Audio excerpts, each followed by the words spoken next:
Bien, ok. Bien, vamos a continuar entonces con la charla del día de hoy y nuevamente vamos a ir compartiendo esta gama de experiencias de grandes ponentes nacionales e internacionales que tenemos en este sexto Congreso Regional de Sistemas de Información y Comunicación. Ahora es el turno de Julio César Velarde García.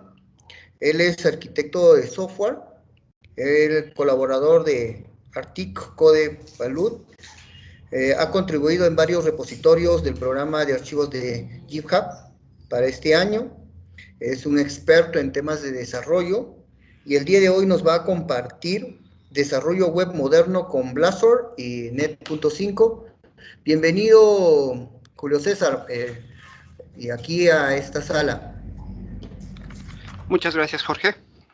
Bien. Bien, Julio, entonces te dejamos para poder ya empezar con tu brillante exposición. Ya sé que eres experto, además que tú eres uno de los fundadores de esta comunidad del MOOC Centro, así que te dejo la sala para que puedas iniciar con tu charla. Perfecto. Muchas gracias, Jorge. Desde la ciudad de Lima, un fuerte abrazo a todos los que estén interesados en aprender.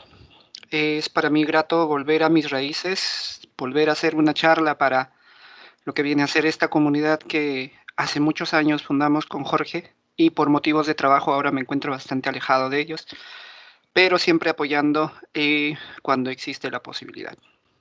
Tal cual mencionó Jorge, actualmente me desempeño como arquitecto de software y soy Subject Matter Expert para Globant. Dejo ahí algunas de mis redes sociales para que lo puedan ver.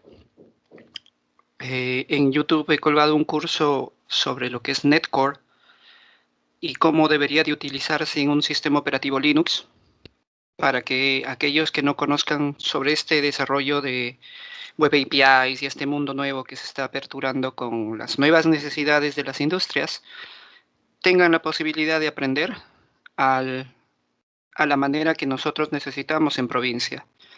A veces la limitante que tenemos en provincia siempre ha sido el tema de económico y principalmente el no poder desplegar aplicaciones con Visual Studio hacia servidores Windows porque es costoso. Entonces los municipios van a la opción de software libre. Y Net5, junto con Blazor, son una buena alternativa a eso. Pasemos a la siguiente diapositiva. Déjenme hablarles un poco de Globant. Como pueden ver, esta es una compañía, la compañía con la cual trabajo, una compañía que fundaron 4 amigos, 4 personas que tomaron un rumbo bien sencillo. Desarrollar aplicaciones esta compañía se funda en Argentina, pero tomaron la decisión de fundarla con la intención no de vender software hacia Argentina, sino vender software hacia Estados Unidos. Y uno de los primeros contratos que adquiere esta compañía es trabajar directamente para Google. Luego de eso, vinieron más contratos para poder seguir trabajando con ellos. Actualmente, Globant cuenta con más de 11.000 trabajadores en 17 países. En Latinoamérica estamos México, Colombia, Perú, Brasil, Uruguay, Chile y Argentina. Tenemos 55 locaciones para que en caso de que alguno de los trabajadores quisieran mudarse a una de las sedes que tenemos, se inicia un proceso y podrían cambiar también de locaciones y Globant los llevaría a ustedes por su talento, acompañados de su familia, a vivir a otro país, haciendo lo que les gusta, que es programar, desarrollar software. ¿Ok? Es importante saber que el crecimiento de la compañía en tan corto plazo ha sido porque se ha abocado mucho en el sector de servicio. El servicio ha crecido de una gran manera en estos últimos años y aún más, tal cual mencionó Alejandro, la pandemia ha incrementado esa necesidad de servicio. Las empresas han visto que es necesario llegar a una transformación digital real con software funcional, intranets funcionales y no simplemente aplicaciones que fungían como que hacían ese trabajo por nosotros. Esta compañía, para mencionar algunos de los clientes que tenemos, vendría a ser EA Sports. Si es que han jugado FIFA alguna vez, han utilizado uno de nuestros productos. Si es que tienen cuenta en LinkedIn y usan la aplicación para móvil, sea iOS, sea Android, y en su momento también Windows Phone, son productos que Globant desarrolló en su momento. Y como pueden notar, es una compañía que brinda servicios a grandes empresas. American Express, Global, Warner Bros. Gaming. Así que sería bueno que aquellos que tengan la posibilidad de querer postular, lo hagan. Ingresen a careerglobant.com. Actualmente nos encontramos en la búsqueda de desarrolladores .NET, Java, UI Developers, Cloud Engineers, Android Developers, Test Automation, y siempre están en búsqueda de profesionales con ganas de salir adelante, con profesionales que tengan el entusiasmo de que se les da un reto y puedan resolver el reto. Esta es una compañía que lo que busca es tener a los mejores, siendo parte de los mejores en lo que viene a ser desarrollo de software, por lo menos en nuestro ambiente que es Latinoamérica. Ok, ahora sí, pasemos a lo que nos compete. Hablemos un poco de lo que es .NET. ¿Ok? ¿Qué viene a ser .NET? Cuando Microsoft se aventuró allá en el 2001 a sacar su visionario producto, que era Net Framework, tratando de equiparar el mercado con lo que Java tenía. Java tenía un framework que era desplegable en cualquier sistema operativo. Microsoft trató de hacer lo mismo, pero solamente para su ecosistema. En ese momento muy cerrado, que era Windows. ¿Ok? Entonces, aparece Net Framework. Ya hace algunos años atrás, Satya Nadella, el nuevo CEO de Microsoft, toma un rumbo diferente al de sus antecesores. Toma la gran decisión de pensar en Microsoft ama el software libre. Microsoft ama Linux. Microsoft usa software libre. Microsoft es software libre. Entonces empieza una revolución total. Microsoft empieza a adoptar para sus plataformas, plataforma Azure, usa bastantes desarrollos hechos en Linux para enrutamientos, resolución de DNS y demás. Y ya tiene soporte para Linux.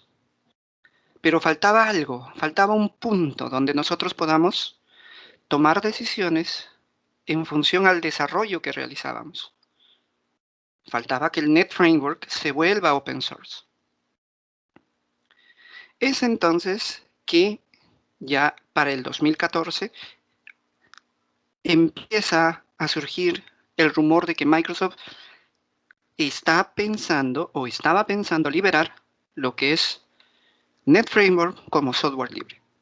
Grande fue la sorpresa cuando no liberaron el Net Framework, porque lo sustentaron técnicamente indicando de que habían dependencias del Net Framework que se amarraban a librerías propias del sistema operativo. La solución que encontraron es rehagamos el Net Framework y llamémoslo de otro nombre, que sea el corazón de nuestro framework. Es ahí donde salió el término .NET Core. .NET Core, desde la versión 1.0 hasta la versión 3.1, es y será open source. Nosotros podemos acceder a las librerías, al todo el código fuente, descargarlo, compilarlo, hacerlo funcionar, depurar, ver cómo funcionan las cosas detrás y aprender cómo es que los equipos de Microsoft programan, cómo es que hacen software, cómo es que aplican esos conceptos avanzados de orientación a objetos en todo lo que ellos nos brindan para poder usarlos. Pero Microsoft no estuvo satisfecho con eso, porque al tener NetCore aún existía una dependencia de uno de los productos nuevos que ellos tenían, que es Xamarin, para poder desarrollar aplicaciones móviles sin salir de un lenguaje de programación como es C#. No podemos hacer, aún en su momento, no se podía hacer un buen desarrollo de aplicaciones de escritorio con WPF para Linux o Mac OS, porque habían dependencias que son propias de algunos sistemas operativos y habría que utilizar unas librerías adicionales. Para Mac OS y para Linux se seguía utilizando el concepto de mono. Es por eso que Microsoft toma la decisión de unificar todas estas librerías, todas estas dependencias en un solo elemento. Y ese elemento viene a ser Net 5. Con Net 5 ya tienes solo un framework que se encarga de hacer todo este trabajo. Muchos de nosotros empezamos en la programación queriendo hacer juegos, pero cuando llegas al mundo real de la programación te das cuenta que hacer un juego no es tan sencillo como parece. Ahora, con Net 5 ya se integra tranquilamente a frameworks como Unity para que puedas desarrollar juegos 2D, 3D, si es que lo quieres, pero sigue siendo solo un framework. Quieres hacer desarrollo web, pero que este desarrollo web sea también portable a aplicaciones móviles. Net 5. Quieres hacer desarrollo de IoT, el Internet de las Cosas. Net 5. A esto es lo que está apostando Microsoft ahora. Tener un framework unificado que permita hacer a los desarrolladores, a los que crean software, diferentes cosas. ¿Ok? Veamos ahora quiénes usan este tipo de Net 5. Actualmente, Stack Overflow migró toda su plataforma a Net 5. ¿Y qué es Stack Overflow? Es el lugar donde nosotros encontramos las respuestas a los problemas de programación que no podemos resolver por nosotros mismos. Porque alguien ya lo tuvo, preguntó en Stack Overflow y ya hay una respuesta con la cual nosotros podemos apoyarnos a trabajar. ¿Por qué estas grandes compañías migraron de Net Framework hacia Net Core y Net 5? Porque vienen a ser uno de los frameworks más rápidos del mercado. Se decía que Node.js con NGX venían a ser los frameworks de mayor rendimiento, pero Netcore es 7 veces más rápido que Node.js. ¿Ok?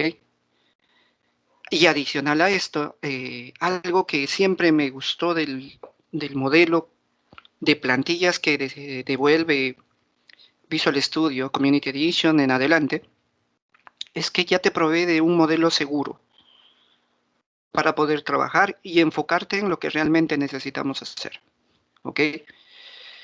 Estas métricas que se están teniendo presentes vienen de la mano de que ahora Netcore es enseñado en universidades de prestigio. MIT está enseñando Netcore con C# a alumnos que están ingresando. La adopción de Netcore está siendo demasiado grande, algo que ni siquiera Microsoft había sospechado. Hay muchas personas que están aprendiendo Netcore y mi recomendación personal, apréndanlo con C#. Visual Basic no es un mal lenguaje de programación, pero ya las compañías no lo necesitan, ya no lo requieren. Prefieren tener algo en C# que tiene mayor facilidad de portabilidad. Porque si desarrollas en C# podrías migrar fácilmente a F# y hacer que ese código se vuelva un código funcional.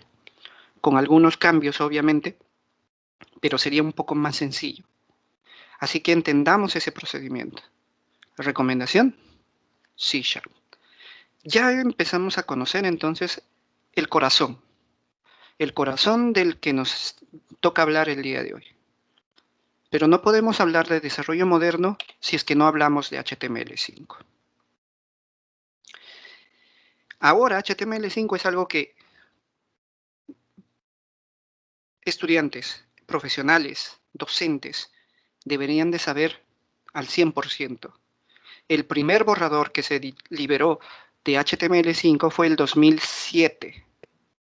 ¿Ok? Esto según Wikipedia, el 2007 sale el primer borrador. Y el 2010 los browsers ya tenían implementado muchas de las características que venían en ese borrador. ¿Ok?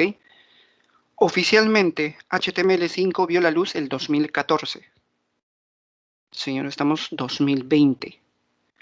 HTML5 ya no es una opción, es un requerimiento que debemos de aprender a utilizar. Con la salida de HTML5 se rompe el estereotipo de que animaciones, multimedia y demás no podían ser parte de la web.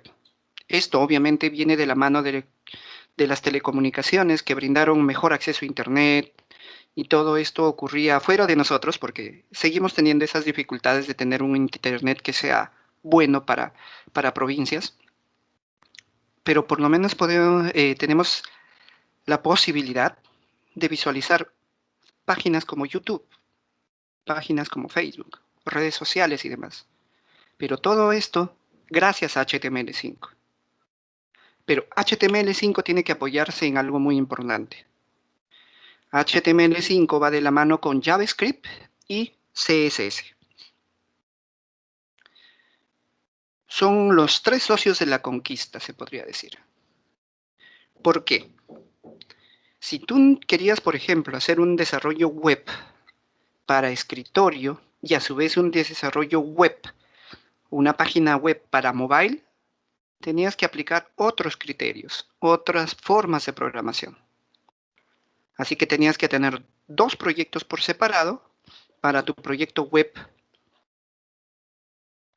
de escritorio y para tu proyecto web de dispositivos móviles. Y a eso súmale que cada dispositivo móvil, en su caso, esto va a delatarme en términos de edad, pero aquellos que usaban BlackBerry o un Nokia tenían sus propios browsers, sus propias tecnologías de comunicación.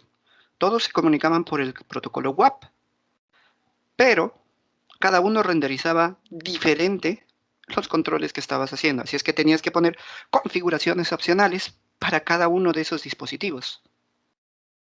Imagínense ahora que está de moda Netflix y Disney, tener que hacer eso por cada dispositivo móvil, por cada televisor que tienen que configurar.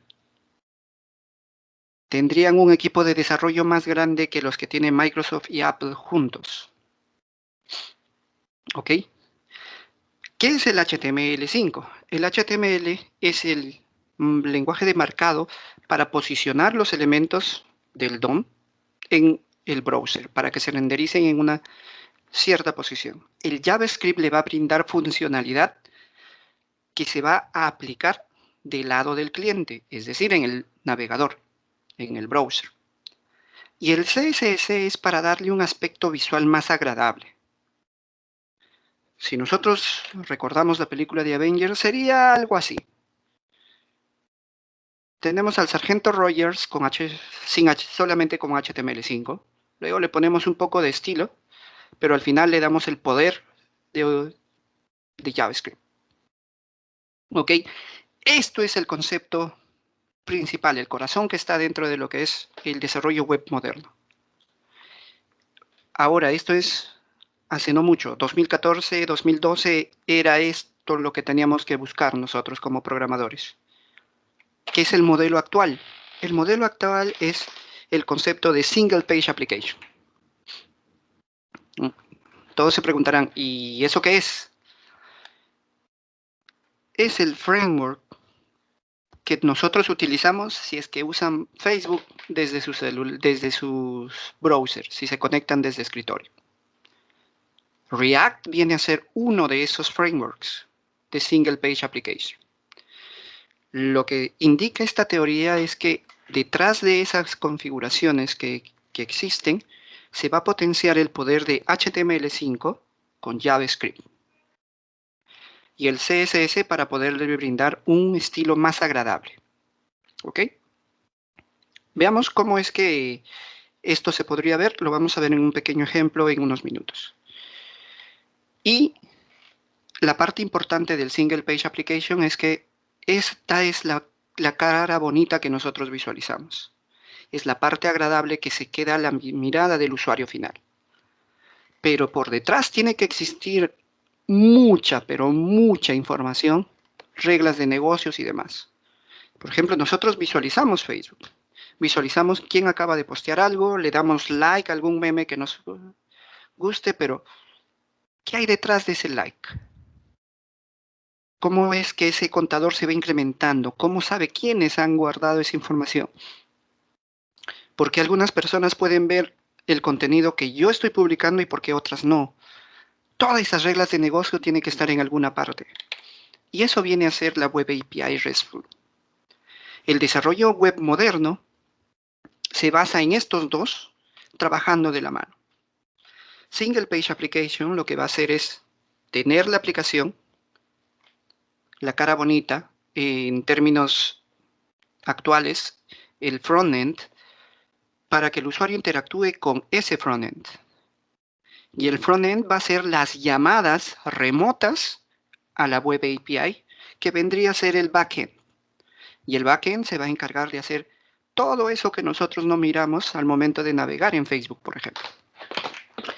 Veamos entonces cómo es que esto funciona. Tengo aquí unos ejemplos. Esta es una aplicación creada con el Angular CLI, el CLI de Angular. Una aplicación que solamente tiene dos cosas.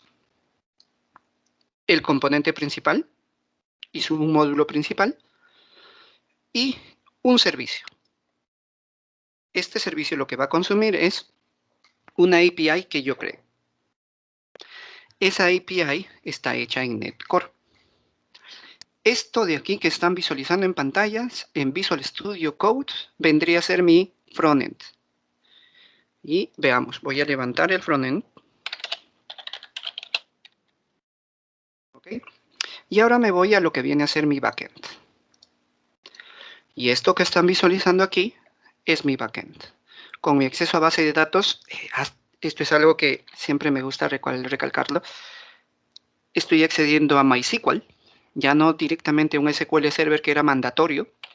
Estoy conectando una base de datos de MySQL usando Entity Framework, que es lo que se recomienda en casos de trabajar con plataforma Microsoft. Entity Framework con tu proveedor a la base de datos que quieras ahora. Está corriendo en el 5001, correcto. Entonces, si yo me voy ahora a la página que se va a desplegar aquí, tengo que esperar un momento que termine la compilación. Una vez compilado el proyecto, se va a mostrar en el browser. ¿Ok? Esta integración vendría a ser el concepto actual de desarrollo web moderno. Como están notando, yo tengo que conocer mucho de C#, mucho de Angular. ¿Ok? Lo único que hice es crear un botón y en ese botón estoy cargando data. ¿Ok? Va a ir a la base de datos y me trae todo el response que tengo de mi API. Si nosotros visualizamos aquí el network, solo para validar que si está trayendo data o no. Como pueden ver, aquí tengo la llamada a una API y tengo el response de esa API con todos los registros que tengo aquí. Entonces, esa es la magia que existe ahora en el desarrollo de web moderno. ¿Qué está resolviendo esta implementación? Esta implementación está resolviendo el problema de ir constantemente a los servidores, renderizar en el servidor y descargar la página web cada vez que se haga algún cambio. Como pueden notar, aquí solo voy a traerme la data. Le doy refrescar, me voy a la data. No vuelvo a cargar más cosas. No vuelvo a cargar el CSS, el JavaScript, el HTML. En los escenarios anteriores, en el desarrollo de web legacy, se podría decir, todo se renderizaba en el servidor y luego recién se visualizaba en el browser. ¿Qué traía como consecuencia eso? Vamos a volver a hace unos años atrás. El peor escenario que se ha vivido en una página web lo tiene marcado Teleticket al momento de querer vender las entradas para el partido más esperado de toda la selección. Aquel que nos iba a llevar, que nos llevó a un mundial después de muchísimos años. La página web de Teleticket colapsó porque Teleticket sigue siendo una aplicación legacy que usa ASPX, y lo que hace ASPX es que todo se renderiza y se controla directamente en el servidor. El servidor responde y el browser otra vez tiene que interpretar todo ese HTML. Aquí tenemos una ventaja, solamente voy por la data, ya no por toda la página web. ¿Ok? Ese es el desarrollo web moderno. ¿Y cómo se llama la integración o cuál es el cargo que le han puesto a este tipo de desarrolladores que saben backend y frontend? Son los desarrolladores full stack.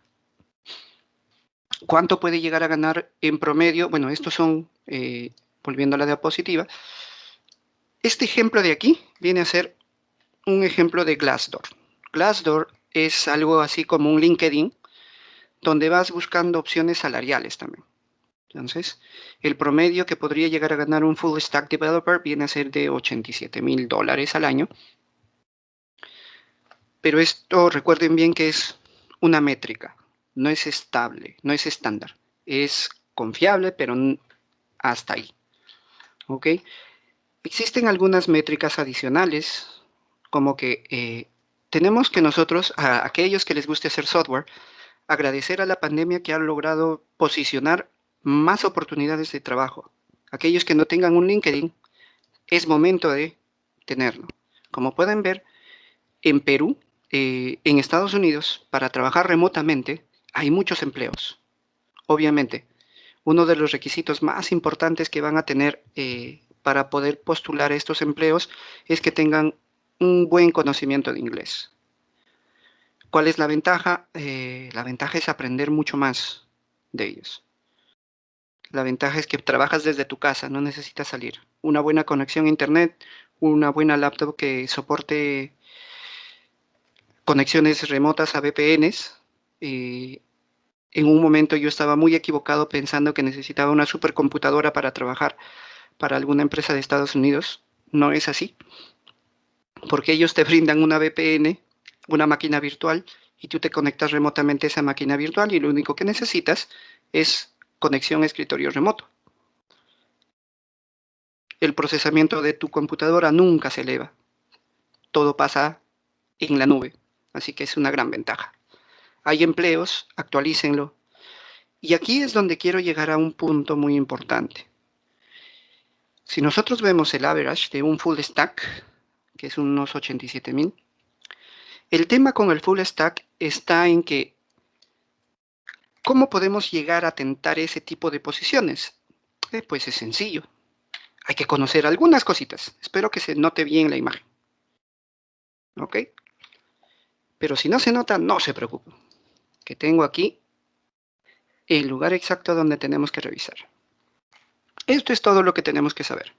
Conocer cómo funciona bien el Internet, conocer bien HTML, CSS, JavaScript y adicionalmente conocer por lo menos qué es un SEO para poder posicionar en el HTML las etiquetas y demás para que sean fácilmente de buscar. Conocer también conceptos como qué es el CSS Grid, el Flexbox, el Box Model, cómo trabajar, por ejemplo, cuando estás en una visualización móvil y luego pasas a una visualización desktop, cómo es que la página debería de actualizarse. Luego tienes que aprender un poco de repositorios, cómo trabajar con repositorios, cómo vas a trabajar llamadas asíncronas a la base de datos, HTTPS, cores, conocer qué cosas son los paquetes. Luego, con la evolución de HTML5, vienen los preprocesadores de CSS, aprender cuál de ellos te conviene más, si es SAS, LESS. Luego los linteadores para ver cómo haces código. Si trabajas con React, tienes que aprender Redux. Si trabajas con Angular, tienes que aprender React.js. Si trabajas con Vue, Vuex, Web Components. Si vas a trabajar con frameworks de CSS, cuál vas a utilizar, Bootstrap, o vas a crear tu propio framework para tener los estilos, etcétera, etcétera, etcétera, etcétera, etcétera, etcétera. Notan que es bastante por aprender. Pero esta es solamente la parte de UI, por si acaso. Todavía te falta aprender bien cómo se hace una web API, cómo se trabaja con C#, cuáles son los beneficios de C# 9 y demás. Son dos cosas por conocer al 100%. Con total honestidad, conozco muy pocos desarrolladores que lleguen a ese nivel. Por eso es que estamos viendo aquí otra diferencia. ¿Notan? Son $2,000 más, pero aquí solo tengo un UI developer. ¿Ok? ¿Por qué quería hacer esta diferencia? El motivo es simple. Hay muchas personas, me incluyo en ese grupo, que no vamos a lograr aprender todo esto nuevo que está apareciendo, los nuevos frameworks y demás, porque yo ya tengo más de 10 años de experiencia en C#. Entonces conozco C# y puedo seguir trabajando en C#. Entonces, en lugar de aprender todo esto, todos terminamos viendo toda esa información así. Es demasiada información para poderlo procesar. ¿Qué hizo Microsoft? Simple. Microsoft sacó una estrategia para poder minimizar ese cambio, que el cambio no sea tan doloroso para todos. ¿Ok? Imaginen que si yo teniendo experiencia en MVC, más experiencia en HTML5, CSS, JavaScript, es un poco complicado para mí entender la nueva forma en la que trabaja React, Angular, Vue.js, los 3 frameworks más usados en tema de Single Page Application. ¿Cómo será para alguien que viene de un entorno legacy, donde tenía solamente ASPX? ¿Ok? Lo correcto es que exista ese pequeño puente que nos permita simplificar el proceso. En junio del 2010, Microsoft hace ese pequeño puente. Saca Razor. Razor viene a ser un sistema de etiquetas. Si nosotros volvemos a nuestro ejemplo, si yo quería renderizar la imagen, por ejemplo, aquí lo que estoy haciendo es simplemente tengo la interfaz con el tipo de objeto que voy a recibir de la API y la renderizo en una tabla. ¿Ok? Y le digo que se pinte de esta manera. Eso es lo que estamos viendo en la página web. ¿Ok? Noten esto de aquí. Esto es HTML. ¿Qué es lo que cambia? El cómo renderizo los elementos que vienen desde el framework de Angular. ¿Consumiendo qué? Su propia forma de resolver llamadas a una API. Veamos cómo podría ser esto en Razor.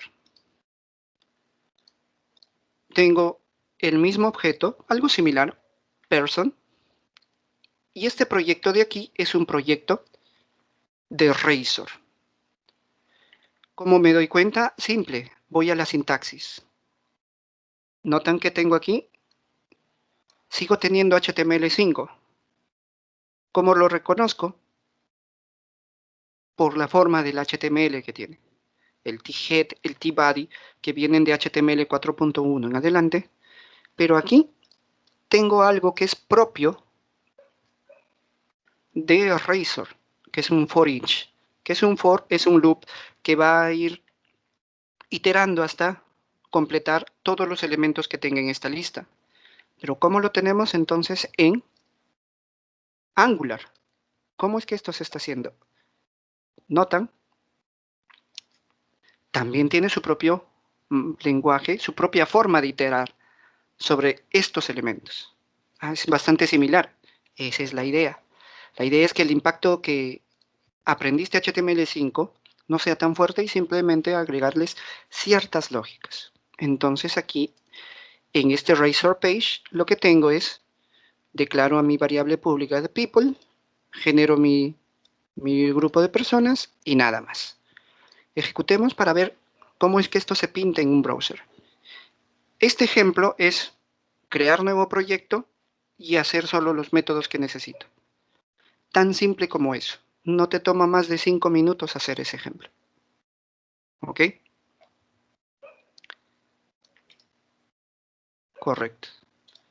Se cayó porque la otra aplicación también está corriendo en el mismo puerto. Este Norwin también está en el mismo puerto. Ahora sí. Hacemos a Demo Razor.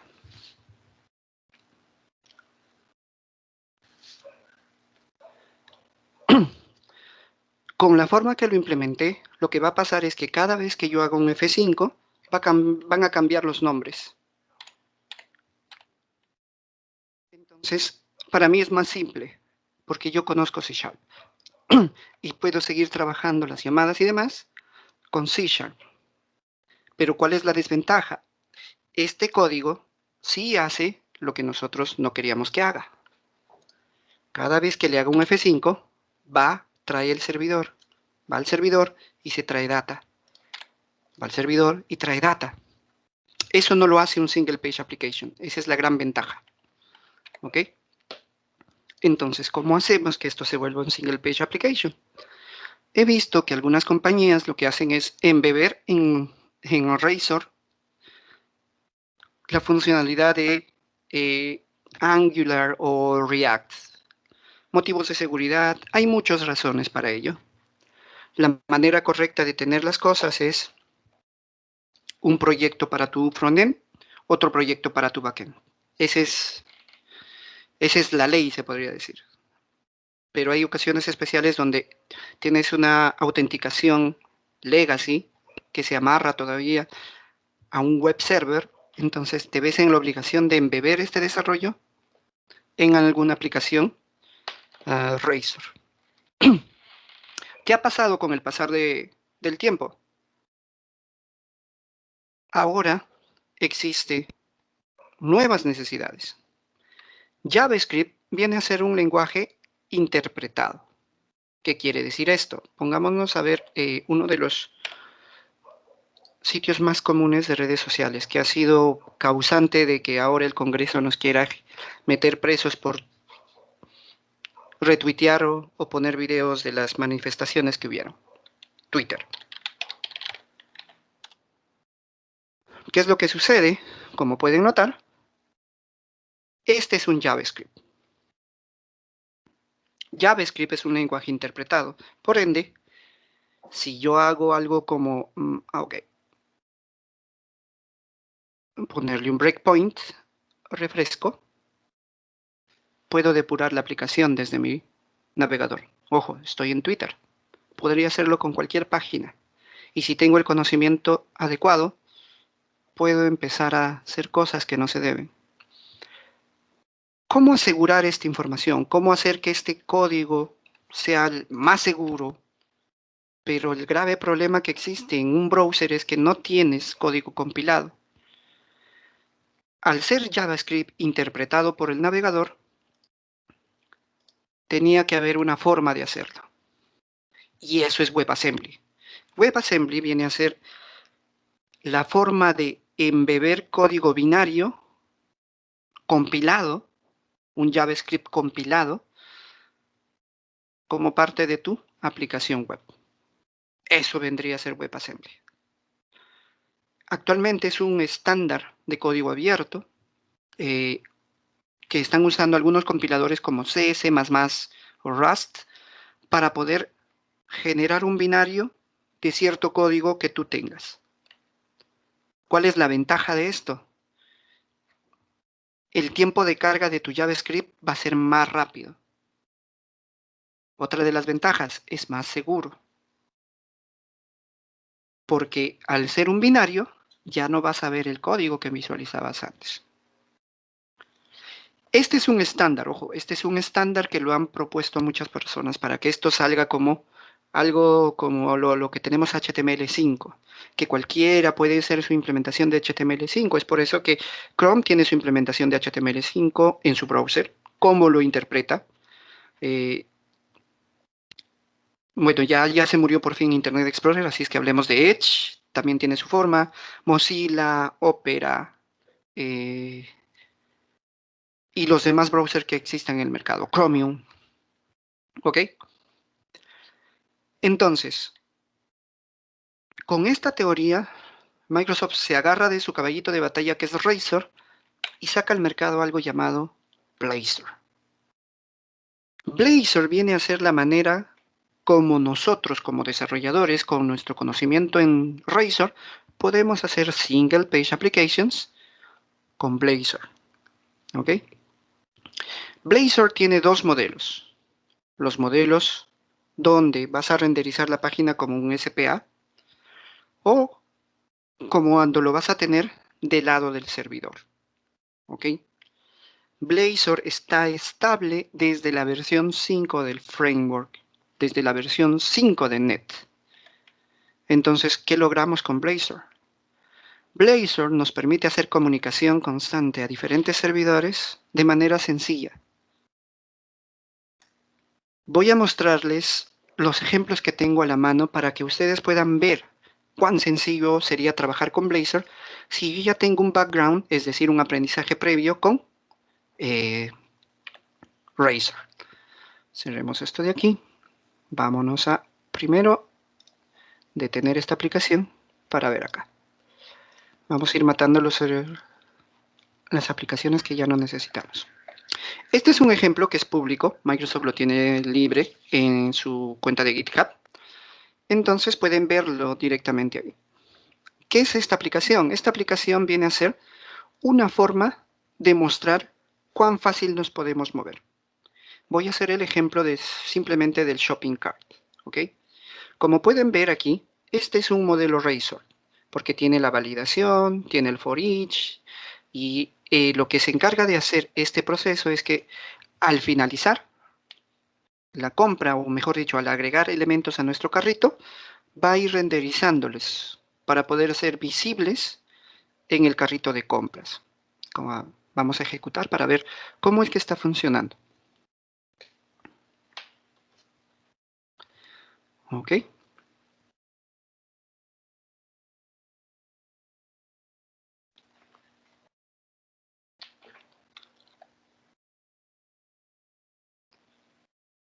Bien.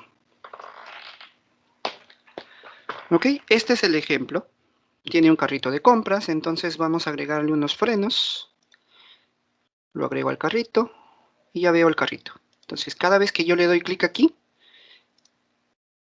ese carrito se renderiza acá. Esta lógica que estoy visualizando aquí es la que se está renderizando. ¿Ok? Ahora, veamos. ¿Cómo es que Blazor puede mejorar este aspecto? ¿Cómo es que puede ser fácilmente visible desde otra forma de programar? Este es mi proyecto MVC. Ahora voy a ver un proyecto de Blazor Server. ¿Ok? Que es el mismo elemento. Estoy en el shopping cart, pero notan la diferencia. Tengo un componente. Vamos a incrementar el zoom aquí. Ahora tengo un componente. ¿Y este componente es similar a algo? Sí, es bastante similar a algo que nosotros tenemos en Angular, que son los componentes también. Yo defino un componente, este componente tiene un HTML, y para poderlo utilizar, tengo que decirle cómo se va a cargar. Esta línea de aquí, esta línea del router outlet, es la que renderiza el componente en función a la ruta de navegación que tengo. No tengo que aprender más cosas para poder trabajar con Angular. ¿Sí? A modo de aprendizaje me sirve bastante. Entonces, ¿dónde le indico qué módulo va a cargar o qué componente va a cargar ahí? Para eso tengo el routing. Cuando vaya a la ruta /demo, cárgame el componente demo. Y ese es este componente. Y como es parte de la ruta, se va a renderizar aquí. Y es así como nosotros estamos teniendo el componente en Blazor. Este componente que es el Shopping Cart Widgets, que está aquí, tiene la misma lógica. ¿Ok? No, estamos en el lugar equivocado. ¿Ok? Tiene la misma lógica que nuestros elementos que hemos generado en la aplicación de MVC. tiene la misma lógica. ¿Ok? Si nosotros ejecutamos, probemos, sigue configurándose igual, sigue generando el mismo código, sigue viéndose igual, lo vamos a validar. Sigue yendo a la misma base de datos, sigue trayendo la misma información, sigue poniéndole los mismos elementos al carrito. ¿Cuál es la diferencia? La diferencia está en que, como pueden notar, aquí tengo un pequeño delay en la pantalla. Eso es porque esto se renderiza en el servidor. Y lo que está haciendo es devolverme todavía no un WebAssembly como tal, sino el WebAssembly se crea del lado del servidor. ¿Qué es lo que yo tendría que hacer? Entonces, primero, aquí como parte de esta demo, lo primero que tengo que hacer es decirle que esto, para que sea más visible, más agradable, tengo que decirle que haga algo especial, algo que mejore la percepción del usuario. Si nosotros, bueno, algo que siempre se dice es, el usuario más ingrato es aquel que ingresa por internet. Si una página web no te gusta, nunca más vas a volver a esa página web. A menos que sea de un banco donde sí o sí tienes que entrar. Entonces, hagamos que eso sea un poco más rápido. Entonces aquí, con esta línea de código le estoy indicando de que se prerenderice. ¿Ok? Cada vez que el componente llegue, tiene que prerenderizarse. Pero, pequeño punto que tenemos que evaluar ya, ¿con qué información se va a prerenderizar? ¿Cuál es la data que vas a tener ahí por defecto? Entonces, le tenemos que indicar que va a haber un parámetro adicional. ¿Ok? Vamos a tener el model como un parámetro adicional para que cuando renderice, se renderice con ese modelo específico.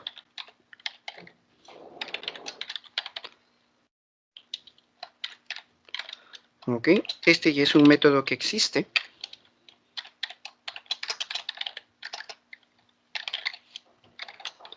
Y le voy a mandar el modelo que tengo aquí. ¿Ok? Perfecto. Vuelvo a ejecutar. Vamos a ver si ahora el renderizado es mucho más rápido. Porque la idea es que el usuario no sienta que el viaje es muy costoso. Tiene que ver el carrito de manera más rápida. Ahora pueden ver. ¿Y si le hago un F5? Prácticamente ya no tenemos el parpadeo. Eso es lo que busco con Blazor. Ahora, podríamos emular, tenerlo en un dispositivo móvil para ver la responsividad y el típico iPhone. Si trabajan para aplicaciones móviles, mobile first, siempre consideren que primero deben de hacer esto. Testearlo siempre en ese modelo. La navegación y actualicemos. ¿Qué tal? ¿Ven? La negociación es bastante veloz, pero sigue siendo un Blazor server, es decir, que lo que estoy visualizando aquí en los sources siguen siendo JavaScript. Pero Blazor también tiene un modelo que nos va a permitir a nosotros hacer las cosas de una manera diferente. ¿Ok? Con Blazor notan de que si yo tengo el conocimiento sobre Razor previamente, y si no lo tienen, es momento de que se den el tiempo necesario de poder curiosear y aprenderlo. El mercado está solicitando más desarrolladores cada vez, por lo menos el mercado peruano. Así que vamos a necesitarlos muy pronto. ¿Ok? Hasta ahora sigo teniendo JavaScript. Blazor está renderizando ese JavaScript del lado del servidor y simplemente hace que las cosas sucedan en la página. Pero eso no es WebAssembly. Nosotros queremos ver WebAssembly funcional. ¿Ok? Queremos ver que esto sea rápido como tal, pero también que sea eficiente. Que realmente genere un WebAssembly que nosotros podamos explorar. ¿Sí? Voy a poner Developer Tools aquí. Si buscamos, ¿sí? Sigo teniendo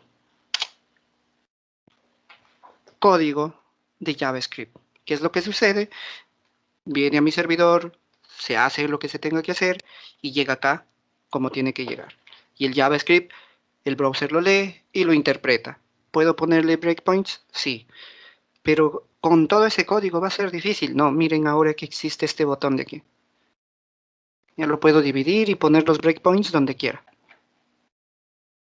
Así como hay un minifier y uglifier, aquí hay un prettyfier. Pongo el breakpoint, actualizar y voilà. Puedo explorar lo que esté pasando. ¿Ok?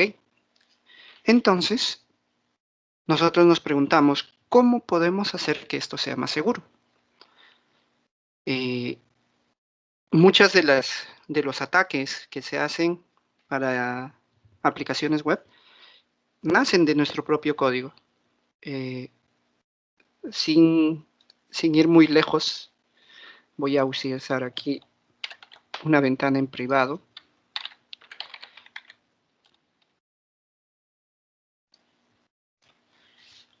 ¿Pueden ver lo que está haciendo?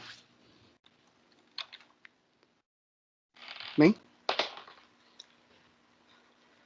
Con esta información que yo tengo aquí, significa de que algo están validando. Empieza true.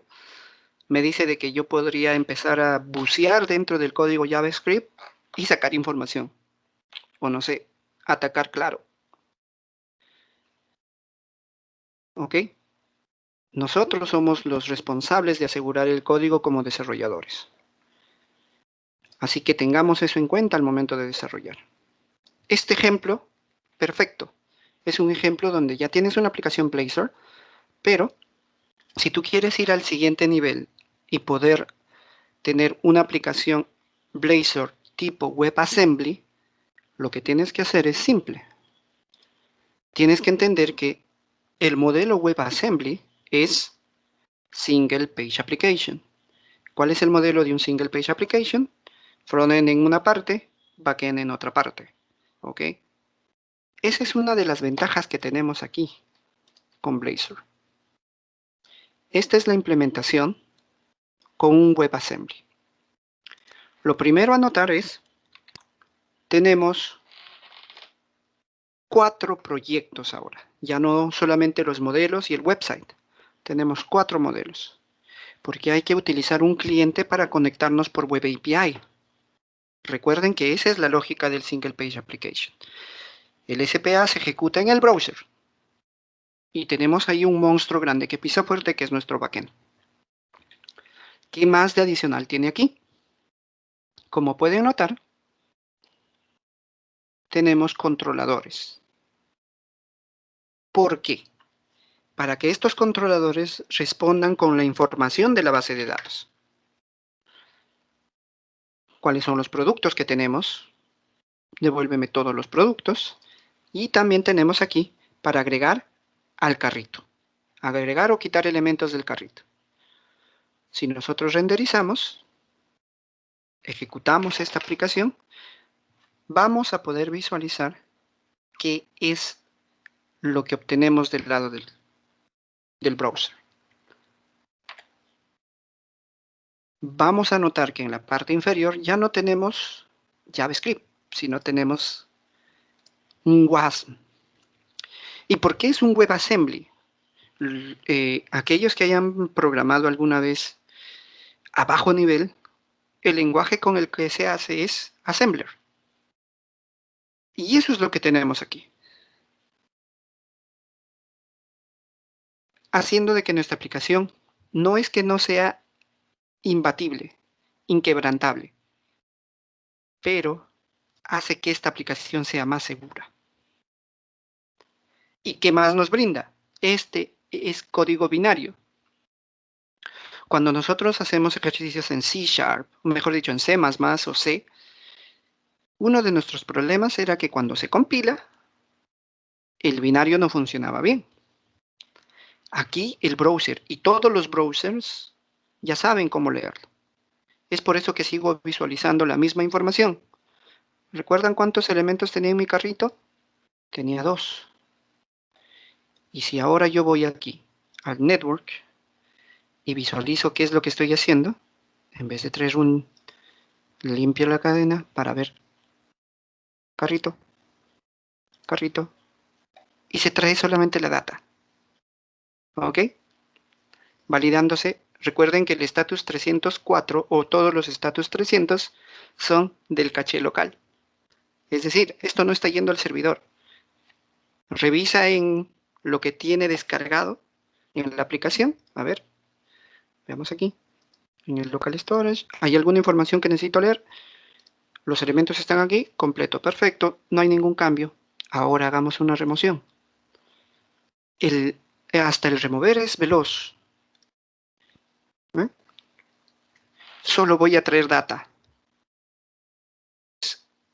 En términos generales, para un desarrollador significa aprendo C++, mejor dicho C Sharp, de Visual Studio, de Microsoft. Aprendido eso, puedo hacer páginas de Razor con Blazor. ¿Y cuál es la ventaja de este Blazor? Es que se está iniciando a hacer una portabilidad, así como existe React.js para poder hacer aplicaciones móviles, están pensando hacer lo mismo con Blazor. Que al momento de compilar y empaquetar tu aplicación, puedas simplemente decir, ok, esto es para escritorio y se vuelve una aplicación de escritorio, esto es para web y se despliega como una aplicación web, y esta es una aplicación mobile. Es decir, con Blazor podrías hacer todo. Obviamente que no va a tener toda la potencia que se tiene con aplicaciones nativas para un dispositivo específico, o mejor dicho, para un sistema operativo móvil específico, pero ya sales del apuro de estar aprendiendo diferentes tecnologías para hacer el mismo aplicativo. ¿Ok? Esa es la idea general que existe detrás de Blazor. Lo que aprendiste, transformarlo a lo moderno que se viene. WebAssembly, estoy muy seguro que se va a volver una de las tecnologías más usadas en los próximos años. Y se rumorea que Angular va a sacar una versión de compilador para que genere el WebAssembly por nosotros. Lo mismo de React, lo mismo de Vue.js. Son rumores, pero esto es lo que va a mover el mundo en los próximos años. E imagino que realmente se van a subir a ese carrito para que nosotros podamos seguir trabajando de manera simple y sencilla. Como pueden notar, este elemento de aquí sigue haciendo lo mismo que hacía antes. Los componentes siguen siendo lo mismos y el trabajo es mucho más sencillo. ¿Ok? Eso como grandes rasgos les podría decir. Volviendo a la presentación, nos llegó la parte más importante. ¿Alguien tiene alguna pregunta?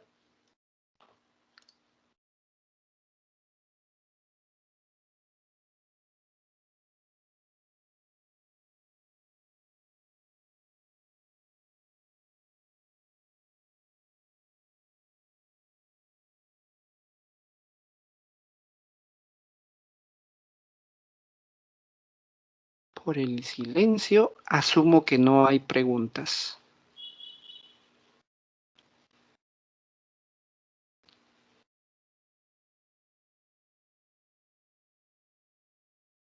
Ok. Entonces, Hola, ¿qué tal, ingeniero César? sí, Una pregunta. te escucho. ¿Qué lenguaje de programación debo aprender si recién estoy empezando en esto de programación? Esa es una muy buena pregunta. Va a depender mucho de lo que quieras hacer. como puedes notar, el mundo de la programación se está moviendo en diferentes, es como que ha tomado una especialización. Si tú quieres desarrollar, tienes que definir qué es lo que quieres desarrollar de aquí a un futuro. Si tú quieres desarrollar, pongámoslo en términos sencillos, si tú quieres desarrollar para ganar dinero, entonces métete a aprender C# y Java, que son los lenguajes que más se buscan. Si viste la presentación donde mostré algunas solicitudes de empleo que tiene actualmente la compañía para la que trabajo, que es Globant, siempre estamos en búsqueda de desarrolladores Java y desarrolladores .NET.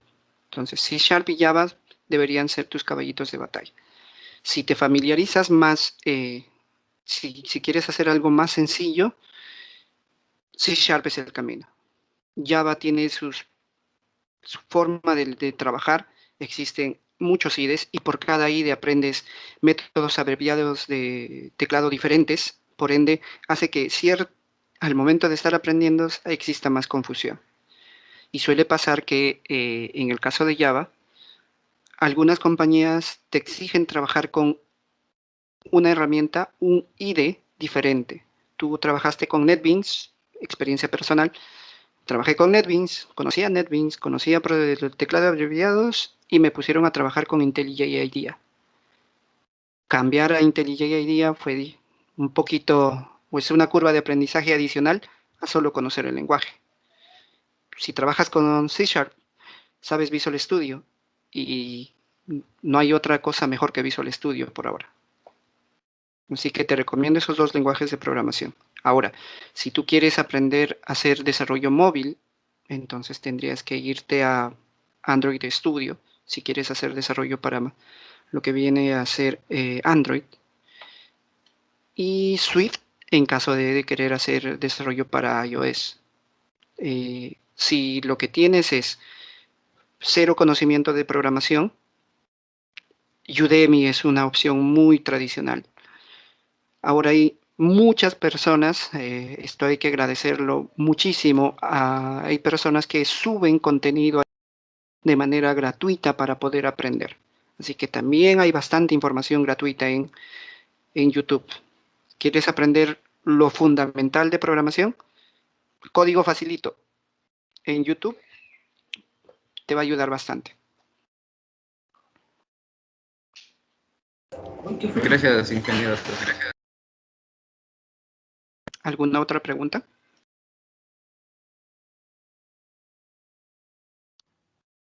Ingeniero, buenas tardes. Le habla César Laureano. Sí, dígame. La pregunta es lo siguiente. Si hablamos de una página web, ¿cuál sería la modalidad, por ejemplo, para tener una seguridad en cuanto, por ejemplo, de información que tenemos?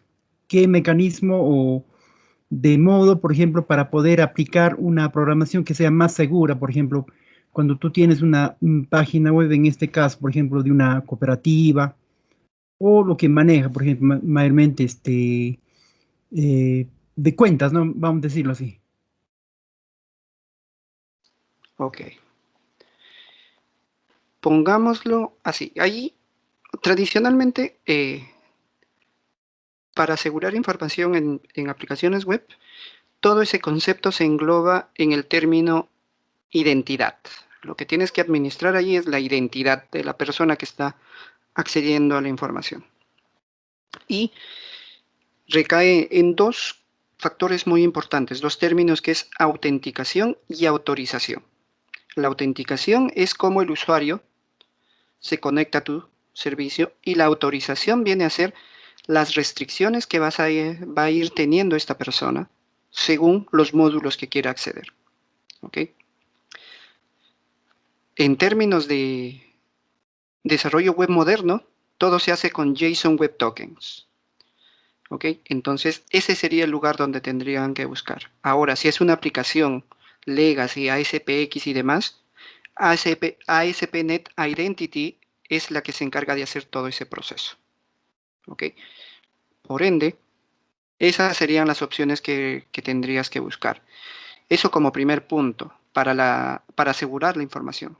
el segundo punto que tendrías que tener es, como desarrolladores se olvidan mucho del concepto de validar el código, que el código sea seguro. Existe ahora el concepto de DevOps que ha incrementado la necesidad de mejorar código. ¿Ok? Con esto hay bastante por detrás. Tienes que iniciar a aplicar conceptos como Clean Code, Solid,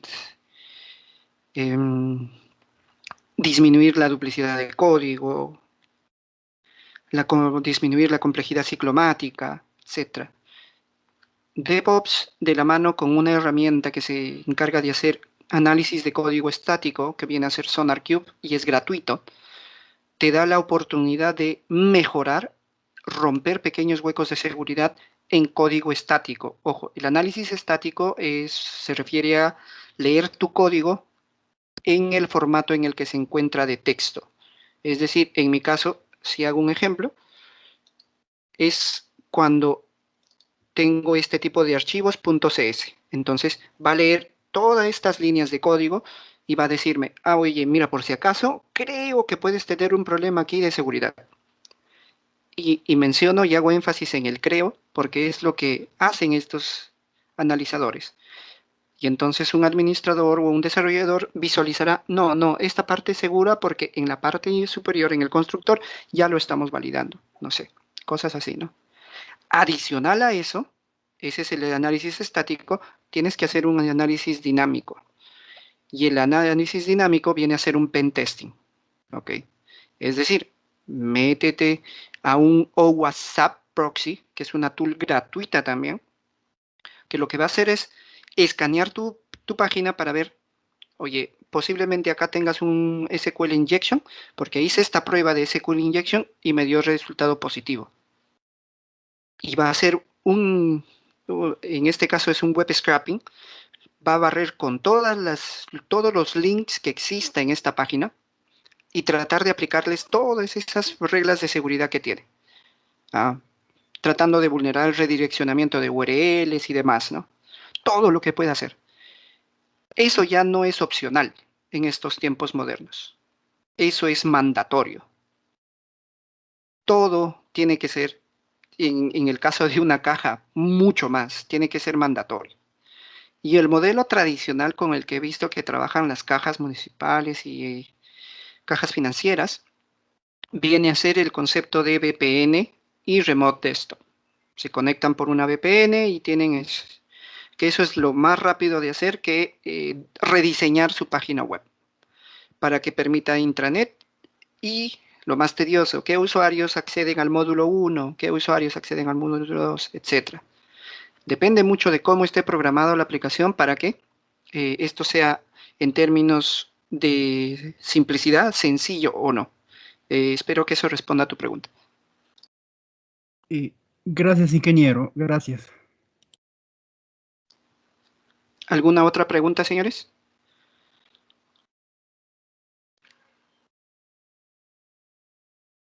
Listo. Aparentemente ya no hay más preguntas.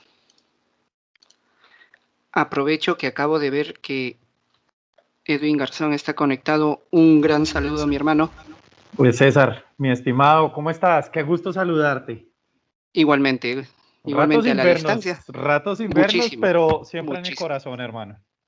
Igualmente, hermano. Un gusto saludarte. Qué bueno. Y con esto finalizo esta sesión. Espero que les haya gustado. Vuelvo a la página principal de la presentación para que me puedan ubicar en mis redes sociales. Y también puedan visualizar los videos que realicé con una introducción a NetCore 3.1, conceptos básicos y necesarios del negocio actual. Lo que buscan las empresas de software actualmente están plasmados en los videos que les mencioné.